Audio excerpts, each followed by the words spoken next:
Hi, so I'm Joe Flanagan from Ingenious Probiotics. We're the agents for the LUCAA brand from Provolan, manufactured in Luxembourg by Probiotic Group. Now, this is a training video on the dental care product. It's part of a series of videos, so do check the other ones out because they all intersect. And this one is aimed, like most of the others, it's aimed at vet staff, and it's aimed at team members in holistic-minded pet supply shops, because they are also in an advisory role to pet owners. We're going to talk about dental. I want to talk a little bit about the problems we fix, and then talk about how we deal with them using the product. And with that, you can see where the product fits, how to advise a client best, and so on. And I think the problems fit into two categories. One is where a problem is evident with the pet, and the other is where the problem either isn't evident yet or doesn't exist yet. So we're talking about preventative measures, preventative maintenance. Now, according to the eminent vet, Dr. Katie Kangas, 80% of dogs and 70% of cats will experience serious health issues around the dental area by the time they're 3 years old. It's quite a lot. Now, I don't know what the split within that would be between pets who are raw fed and pets who aren't raw fed. Okay, so that might be a slight imbalance there, but either way, it's quite a lot. Okay, so even with pets that are fed with species appropriate raw and the correct bones and so on, there's still issues. Okay, now the issues range from something simple like bad breath. Okay, and that comes up quite a bit. Or corpse breath, as one of our stockists refers to it, and we fix that quite easily. But dental issues lead to more serious problems, and people know about this to a degree in humans. They understand that we're flossing because the little bits of food trapped in the teeth will attract bacteria that can lead to heart disease and so on. But the same is the issue, the case with our pets. Heart issues. Also, if pets have got already a diabetes condition, then that can be complicated by the same dental issues. You can get silent pain, which I think is the worst one for me. Silent pain, so periodontal disease, you don't even know that the pet is in pain, because although the tooth might look good, maybe it hasn't got any tartar on or any plaque, most of the issue are, about 60% of the issues are actually above the gum line or below the gum line, above basically where you can't see it. So most of the problems are happening where you can't see it. Inflammation is a general issue, because the inflammation that can travel through the body, to put a spin on it, basically, and cause inflammation elsewhere, because whatever's happening in the dental cavities is directly connected to the bloodstream for the rest of the body. Okay, so one of the things in extreme cases, you can actually get a weakening of the jaw, and that can lead to fracturing. But in most cases, people are looking at the colour of the teeth, and yeah, we'll help with that, because tartar, so that's caused by plaque, is related to the existence of bad bacteria. So get rid of the bad bacteria, you stop the plaque happening, you stop the tartar happening. Okay, the same process will stop gingivitis, and that's a precursor to periodontal disease, basically disease inside the gums where you can't see it. So your pet can be in pain, so it may just present with lethargy because it's basically been poisoned, or just behavioural changes, and you're looking at the teeth, and in some cases the teeth look good, they look white, but you can't see the problem. Okay, in other cases the teeth may look terrible, but the gums look fine.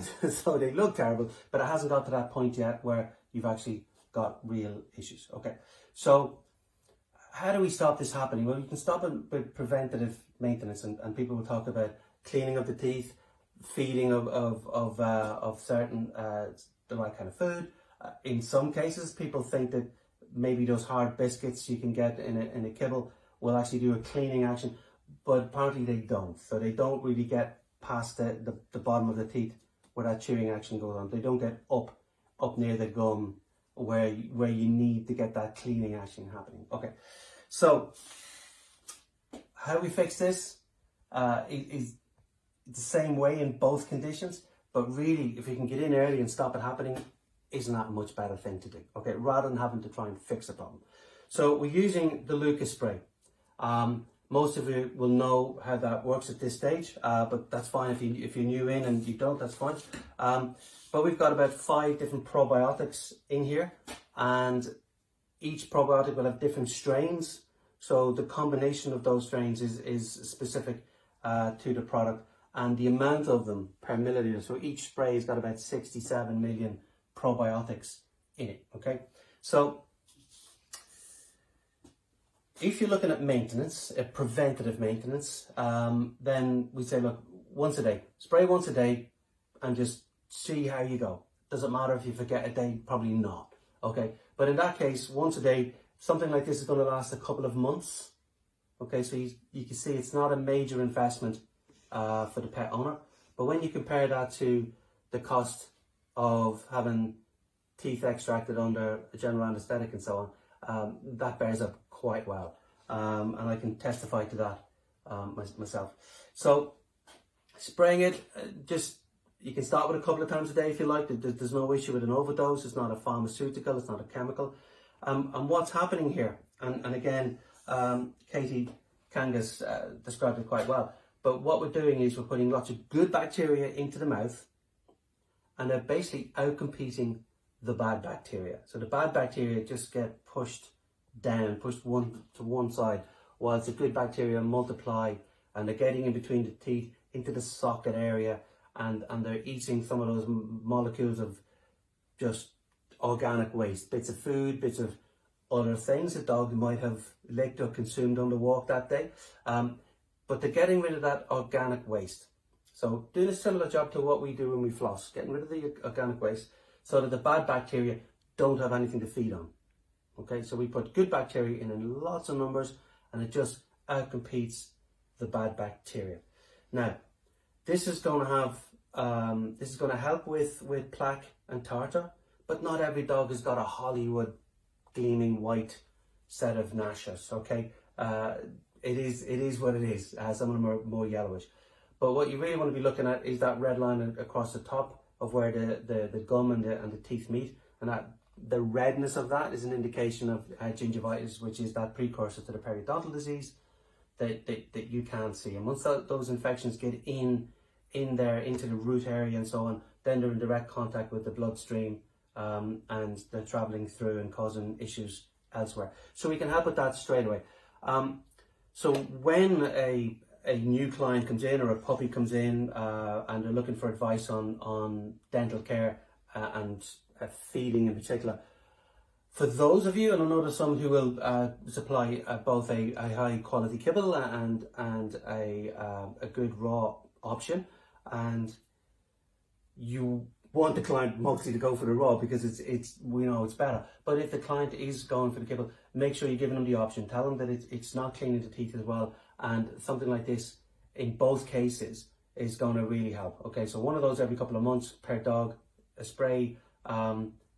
I'd spray it one side one day, one side the other day. It doesn't really matter. It's gonna multiply in the saliva and mix and go throughout the mouth. Okay, so when it comes to infections for the vets, we got to leave that with you guys, I think. And some people are going to look at antibacterials. Some people are going to look at probacterials. But this will work in that cleansing manner. So when you need to be cleansing against bad bacteria, this is going to work like that. Some people will use it as the toothpaste. You can brush it right on there. Some people are doing a brushing action and then spraying, which is great. Some dogs you can't get to brush the teeth, but maybe you can get a muslin over your fingers and do the job that way. In some cases, all you can do is spray. In rare cases, none of those will work. So then you're spraying onto an appropriate chew toy. So he's chewing, or she's chewing, and getting the probiotics in that way. Some people have been known to put it into food and water. I'd prefer not with that if we can avoid it. It's a last resort, because with the food and water, it's passing through or maybe passing through the dental cavity a little bit too quickly for our liking. We want it in where we want it doing its job, in that mouth area. Okay, so that's how to use it. Like the rest of the products, it's cruelty free, it's vegan, and it's supplied in bottles that are made from recycled plastics. So I think that covers it for the dental, but it's understanding that the level of importance. So when the client comes in and says there's nothing wrong with my dog, and you think, well, I don't want to sell them something that they don't need, we understand. But 80% of dogs are going to have an issue, a dental issue, by the time they're 3. And this is going to really help prevent that and keep them tip-top. There you go. Any more questions? Drop us a line. See you next time.